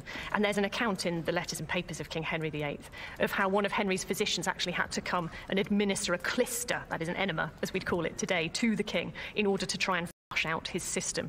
And the document goes on to proudly report how the king got up in the middle of the night and had a fair siege on the toilet. Delightful for all those around him, obviously. Henry always saw himself as that beautiful young prince he had been once, universally adored as a sportsman, an athlete, a Renaissance prince. And I think he found it very difficult towards the end of his life, as what he saw in the mirror was no longer that handsome young man, but instead undeniably a sort of slightly hideous sort of old creature.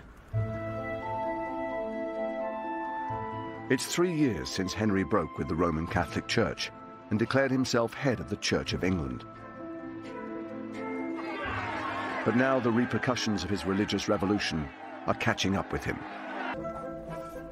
Down the centuries, people have had lots of different theories about what was the matter with Henry VIII. Repercussions of his religious revolution are catching up with him. This radical move is extremely unpopular and results in a religious uprising in the north of England, known as the Pilgrimage of Grace. This was the first major rebellion against Henry's Reformation, and it shocked him to the core. Because he was so good at convincing himself of what he saw as the truth, he thought his people still loved him. This now changed everything.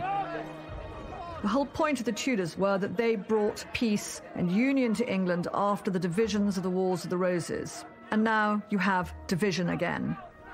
This is an epic failure of kingship, and Henry understands that, and he is extremely concerned. But with no army at his disposal, Henry is unable to defeat the rebellion with brute force. Kings of England never had standing armies, so they had to rule with the consent of the people. He realized that he was in a very dangerous situation now, and he needed to act tactically, politically. Rebels. He offers them a pardon and invites their ringleader, Robert Aske, to a secret meeting. Henry has this masterstroke. I mean, he invites Robert Aske and the leaders of the pilgrimage to court, and he entertains them for Christmas. He gives them gifts and looks after them. Aske went away very happy, saying he'd enjoyed every sign of the king's grace, of his mercy. What a fantastic king, Aske is essentially saying. But it soon becomes clear that Henry's show of mercy is a trick. And he turns on the rebels with a vengeance. Henry was the sort of ruler who would gull you along and then basically cut you off. He's clever. But what he likes to do is to try and trap people, move them about on a chessboard. He's a very skillful manipulator. Robert Aske returns home, and Henry orders his arrest and execution. Henry's punishment of Robert Aske was exemplary in its brutality. This is a message to the people that this is what happens when you oppose Henry. And in fact, he wanted to go much further. He wanted people from every village involved in the rebellion to have somebody executed. But the man who was in charge of the retaliation simply didn't carry out Henry's orders. Henry's ruthless suppression of the rebels marks a turning point in his reign.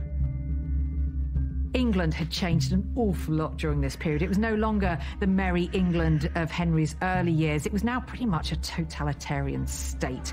There were spies everywhere. Suddenly, nobody was safe. Nobody could trust anyone. There were neighbours informing on neighbours. So you never knew when there was going to be that knock on the door. People were now afraid to open their mouths in any public place. People were afraid to write letters and express an opinion because they were always looking over their shoulder. In the name of the king! The man responsible for enacting Henry's crackdowns is his chief minister, Thomas Cromwell. Cromwell has previously masterminded the breakup of the monasteries and engineered the downfall of Henry's second wife, Anne Boleyn. But now that Henry's people are turning on him, he shifts the blame onto Cromwell. Henry didn't take the blame for his own mistakes because that would not have worked for him as a king. One of the purposes of good servants was that they would take the blame if things went wrong. It was their advice. With the Pilgrimage of Grace, they didn't attack Henry so much, they attacked Cromwell. There is definitely a sense in which Thomas Cromwell is Henry VIII's scapegoat. Henry could step back and say, I'm innocent of this. I don't know what's going on. There had been warning signs for Cromwell for a few years now that actually his luck was changing. There were arguments with the king, and in fact, on a number of occasions, the king was said to have benaveth Cromwell. He was beating him up in front of the court. On one occasion, pommeling him about the head as if he were a dog. Cromwell must have been terrified. As he starts to fall out of favour, Cromwell is given the chance to redeem himself. It's been 2 years since the death of Henry's great love, Jane Seymour. And now Cromwell is tasked with finding him a new wife. He's now got the heir, but he doesn't have the spare, and Henry is deeply sceptical about female monarchy. He's not excited about the prospect of either of his daughters becoming his successor. So he's looking for a new wife to produce sons. Cromwell strikes a political deal for Henry to marry the German noblewoman Anne of Cleves. And Henry agrees to marry her based solely on seeing her portrait. Well, he sees an image of a girl who looks like a doll. She's pretty, she's young, she looks very unthreatening. So Henry sees the portrait and he thinks, well, she looks a bit of all right. I'll go for that. Yeah, that's fine. But when Henry meets Anne in person, he changes his mind completely. When Anne arrives, she's put up in Rochester Castle, and Henry can't wait to see her, so he goes in disguise with a gift to basically have a quick peep. But actually, Anne doesn't really take any notice of this rather obese stranger who sort of pops by, and that's not a good start. Poor Anne of Cleves was dressed in the most hideous German costume, with sort of contrasting bands of fabric and a sort of helmet that looks like something out of Star Wars. And he was horribly disappointed. Henry made his revulsion towards Anne of Cleves absolutely clear. He complained that there were displeasant airs about her, and there's a very lurid description of their wedding night, and it gave him enough of a conviction to declare that she was no maid. Henry's smear campaign against Anne of Cleves actually reveals more about his own personal insecurities than anything else. Henry has for some time been suffering from bouts of impotence, and he finds himself unable to consummate the marriage. I think perhaps he has a bit of a go, it doesn't work out, and then he decides, this is not my fault. Really, it undermined his masculinity that he couldn't have sex with his own wife, but he was not willing to acknowledge that it was his problem. As far as he was concerned, it was her. Henry's PR campaign against Anne was so effective that even centuries later, enough to get rid of quite quickly, we completely overlook the fact that actually there was probably nothing wrong with Anne, and frankly, Henry was no oil painting by this time.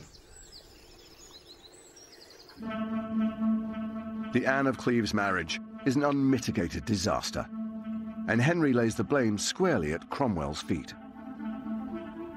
I don't think Henry really turns against Cromwell until the Cleves marriage. When Henry feels that somebody has obeyed him or has been working against him, he feels that the scales have fallen from his eyes and he's going to do something about it, and so he will cut them off. And he's got this infinite talent for turning loyal servants into enemies of the state, and Cromwell falls into that bracket.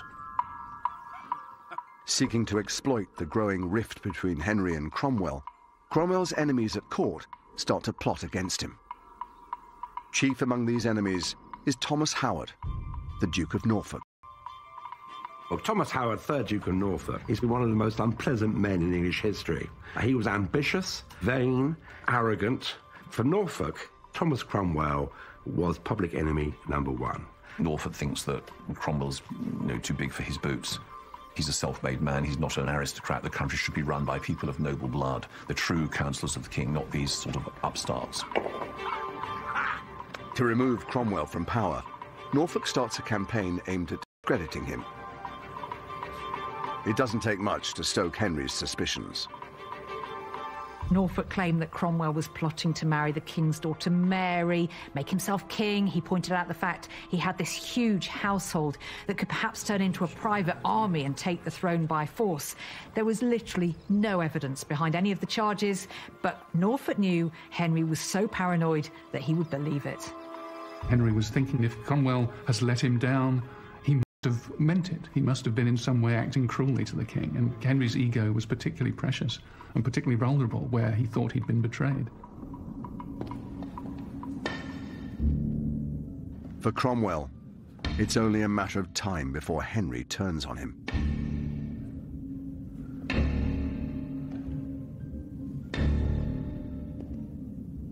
Thomas Cromwell knew the end was coming. He could smell it. He must have constantly been looking over his shoulder, not knowing who to trust. Henry finally gives the order to strike. And when Cromwell arrives late at a Privy Council meeting, the Duke of Norfolk is waiting for him. We don't know why he was late. It might have all been part of the plot, but he thought it was Jing. He didn't know this. When he moved to sit down, Norfolk said, "Stop. That's not the seat for a traitor." Cromwell was frozen. He must have been absolutely terrified because he knows where it ends. When the guards rushed forward, there was a cry of traitor, and he was seized. He was astonished, and he said, "Well, why are you calling me a traitor? Tell me what the charges are." Nobody said a word because they hadn't finished making those charges up. up yet. They had no answer. There's a moment that's almost Shakespearean, where the Duke of Norfolk rips the chain of office from around his neck. This method of arrest has been devised deliberately to surprise and shock him. He was dragged out and taken by boat to the Tower of London on that dreadful one-way ticket.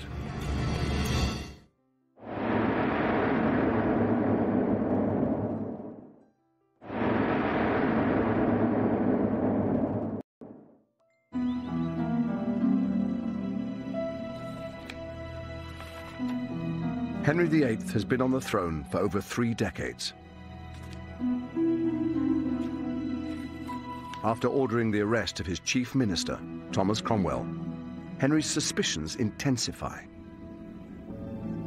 After Cromwell's fall, Henry is actually a rather different character because he starts to say for the first time, I trust no one but myself. He doesn't appoint another chief minister. And, you know, people have said, oh, these are years without a policy, you know, no one was up to the job. No. Henry believed he was up to the job. He was going to direct everything. He was so sensitive to any accusation that he was being governed by other people, that other people were manipulating him, that he was the plaything of other people's ambitions, that he did everything in his power to try and assert himself as the ultimate authority in the kingdom. Even though Cromwell is now his prisoner in the Tower, Henry still needs his former advisor's help. Henry remains trapped in his marriage to Anne of Cleves, and he needs Cromwell's legal expertise to get him out of it. There's nobody else who can get him out of this fiasco marriage with Anne of Cleves. So Henry's writing to Cromwell, asking for his help. You know, give me evidence that the marriage was never valid, that it could be annulled. So Cromwell is working for Henry till his very last breath. I think that he believes that the king at some point is going to turn around and say, sorry, all is forgiven. This is a mistake. I'm going to release you. Live out the rest of your years. We're going to find a place for you somewhere. But once the Anne of Cleves... Someone like Thomas Cromwell isn't a friend. He's a human tool of whatever it is that Henry wished to achieve at any moment. And so he will pick a tool up and he will use it, and when it no longer serves its purpose, he will cast it aside. On the 28th of July, 1540, Thomas Cromwell, once one of the most powerful men in England, is led to the scaffold and publicly executed on Tower Hill.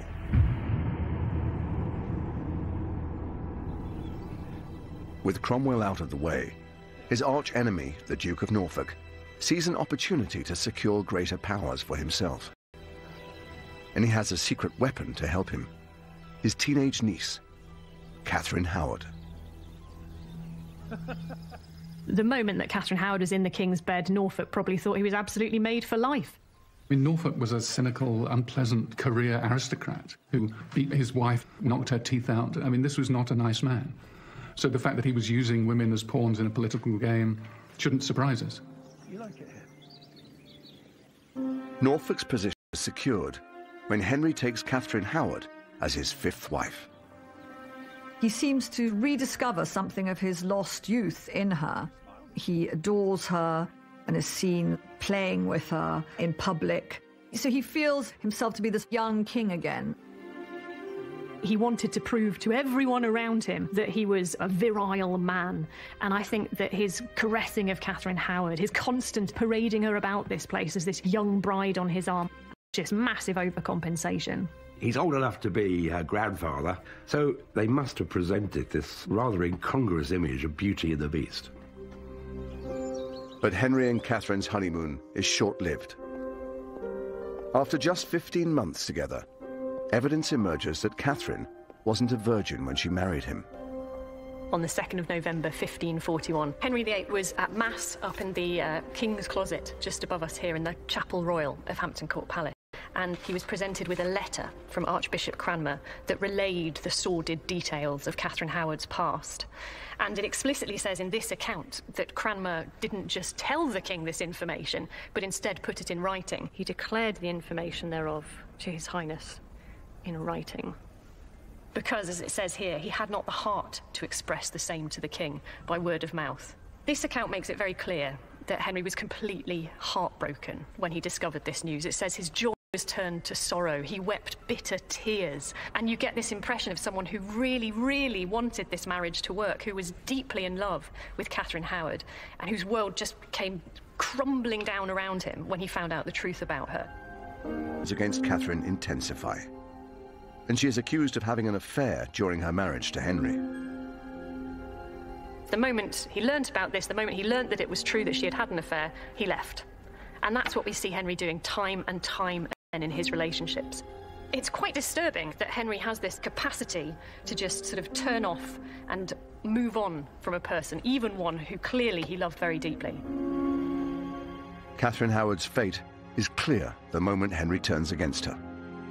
She is beheaded for treason at the Tower of London. Catherine was just a girl who had been taken advantage of by men for most of her life, who ended up dying very bravely, but very horribly. After Catherine Howard, Henry's left with the reality of an aging man who's losing his virility. There is a sense of deep unhappiness that this is what he now has to live with, the wreck of the prince he once was. Despite 5 failed marriages, Henry only has one legitimate son. So he embarks on his 6th marriage, to Catherine Parr, hopeful that she will provide him with a spare heir. But Henry's also increasingly concerned about his imperial legacy. And for a Tudor king, that means only one thing: going to war. He's trying to recapture his lost youth, and he tries to do that by going off to war. He's going to be this great crusading king again, reclaiming parts of France. Henry grew up on tales of daring do against the French. Henry V, Agincourt, and all those other famous victories. Henry had always wanted to have military glory in his portfolio of achievements. In this period, the English nobility want to go smashing up the French, just like 21st century tourists want to go, around northern France on holiday. Here at Windsor Castle is a treasure that epitomizes Henry's image of himself as a warrior king. In the latter years of his reign, Henry specially commissions this suit of armor. Here is the physical embodiment of Henry's childhood dreams, the symbol of chivalry, and the image of an armored man, Henry VIII's armor. Now, armor in the 16th century was made to measure, none of this off-the-peg stuff. It provides us with the true image of Henry as he would like to be projected, of power and might and ruthlessness. You can almost imagine his little piggy eyes behind that visor, glaring at us with contempt. Actually enlarged to accommodate his increasing size. Here, they're having to let in 5-centimetre plates on each side of his back plate because of his expanding girth, because he did weigh 28 stone. Now, in National Health Service terms, his body mass index was way off today's scale. He was a man mountain. In order to make him feel more comfortable and to flatter him, his male courtiers start to wear enormous padded doublets and clothes so that they appear just as big as the king. This also affected Henry's psyche. I think he was really humiliated by what he had become. Henry's very aware that his advancing years and medical disorders threaten to derail his battlefield ambitions. So, while he still can, he personally launches an assault on the French port of Boulogne. I mean, his idea of leading his army in person, of course, means directing operations from a safe distance inside a sort of wooden pavilion, which is lined with fake marble inside. He is like a small boy with lots of toy soldiers. He is in his element. He loves the siege. He loves all these cannonades which fire day and night. It was an attempt to gain glory by conquering France again. It was an attempt to resurrect the idea that England would be mighty by ruling over France. Henry's attack on Boulogne is a success, and he enters the captured port as a conquering hero. But his vanity project has a serious impact on England's economy. Henry painted the capture of Boulogne as a great victory, but it cost them enormous sums of money. And in fact, England became bankrupt by the cost of war. 5 years after Henry died, a Tudor accountant was given the task of calculating how much the wars had cost. He produced a 16-page account which showed that it had cost the poor English taxpayer, equivalent in today's money, £1.87 billion. And it shows the burden which his subjects had to bear to pay for his hopes of military glory. Despite plunging England into bankruptcy, Henry's military ambitions do have some benefits. Henry's military legacy was enormously positive. Yes, he'd depleted the royal treasury in the process, but he'd created one of the greatest navies in the world, and also an incredibly impressive army as well. He'd made England a power to be reckoned with. And so you had to maintain the appearance of a strong king, able to deliver justice, able to lead the nation in war. These were the things that united the realm. Henry would have been seen as a good king, because a king who leads to victory in a war is a good king, almost regardless of anything else. But just after Henry secures the military legacy he's always dreamed of, his health takes a turn for the worse.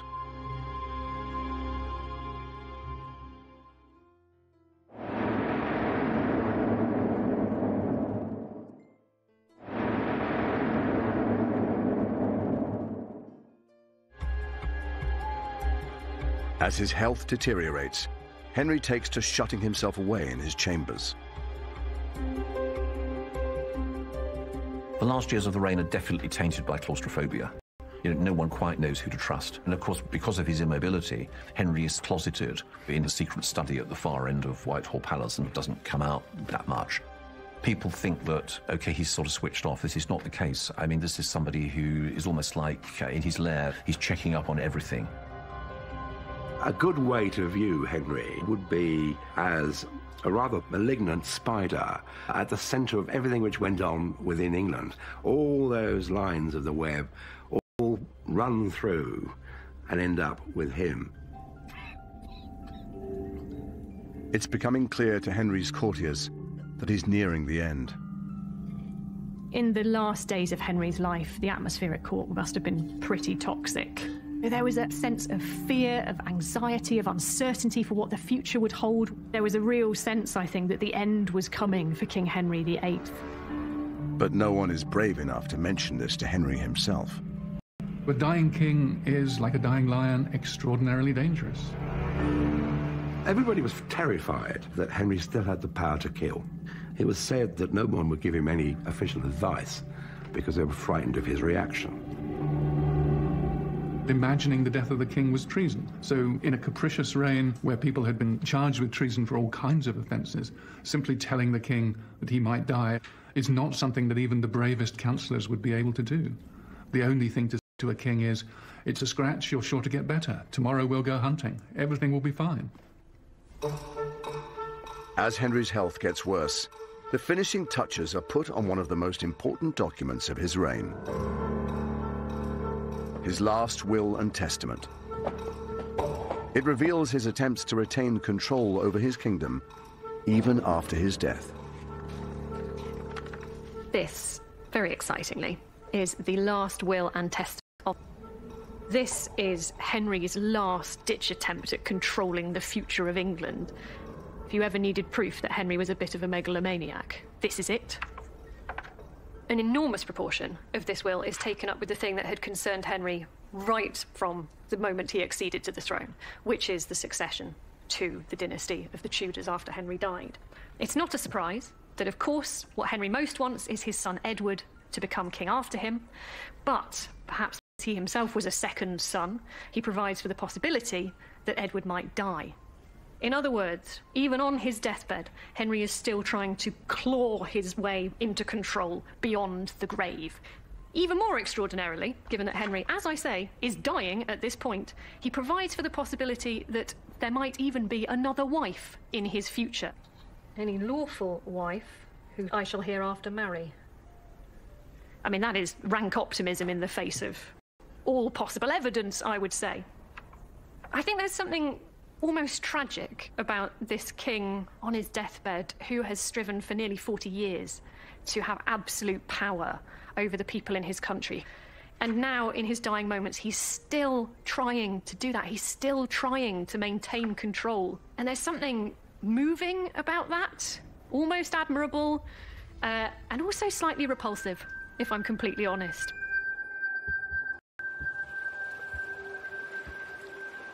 Henry is growing so ill that he's started to drift in and out of consciousness. When Henry was on his deathbed, he must have felt that his dynasty was coming to an end.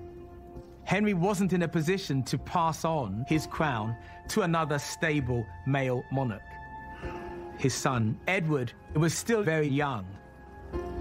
When Henry knows that he really is now going to die, he must have been wondering if he was going to end up on the right side of things with God. I mean, he was Christ's deputy on earth, but he was also going to be judged, and Henry must have been wondering whether actually he had quite got things right. Henry was now presiding over a realm divided, in which religion had become an irreconcilable grievance. Henry's lifetime as king had seen the creation of a divided England, and that was a genie he couldn't put back in the bottle. Henry's courtiers finally muster the courage to warn him of his approaching death. There was a great deal of tension in the court. Who was going to tell the king that he was about to meet his maker? Eventually, the task fell to Sir Anthony Denny, who in life had fulfilled Henry's most intimate needs as groom of the stall. Now he had one last service to perform. Asked Henry, effectively, if he wanted to make his last confession. Should I send for Thomas Cranmer, the Archbishop of Canterbury?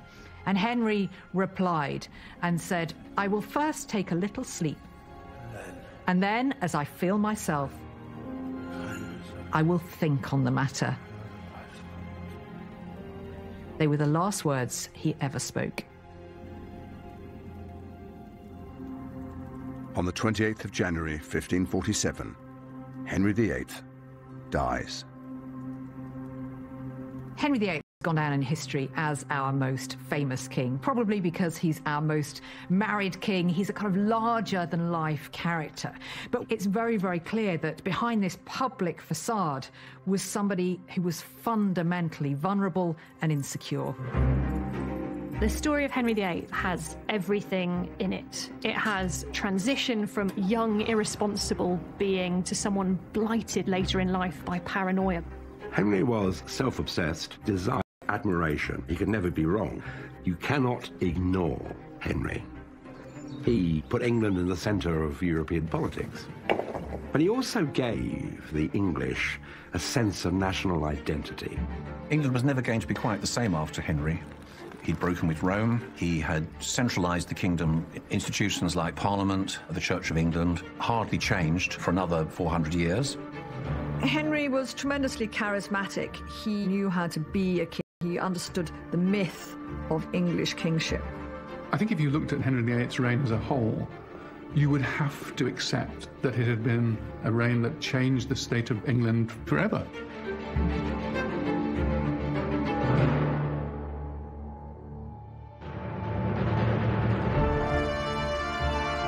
With the upcoming elections in the States, we take a look at the big history of America, brand new on Saturday at 9. Next tonight, one of the most narcissistic killers ever, Mick Philpott, in 5 Mistakes That Caught the Killer.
emotion that wasn't affected by grief, but we can see in his reaction to his mother's death that it really broke his heart. He was now the heir to the throne, and he didn't have his mother to guide him. He had instead a very different figure in his father, a very problematic, I think, figure to try and move him into this new phase of his life, and I don't think that made it any easier for him. Henry's father, Henry VII, won the Wars of the Roses, a bitter civil war which lasted 3 decades and divided the kingdom. As the first Tudor king, he united the warring houses of Lancaster and York. But he now reigns over an unstable and uneasy peace. Paranoia was part of the Tudor DNA. The Tudors really had a rather tenuous, legally fragile claim. There is a seed of insecurity planted in Henry from a very early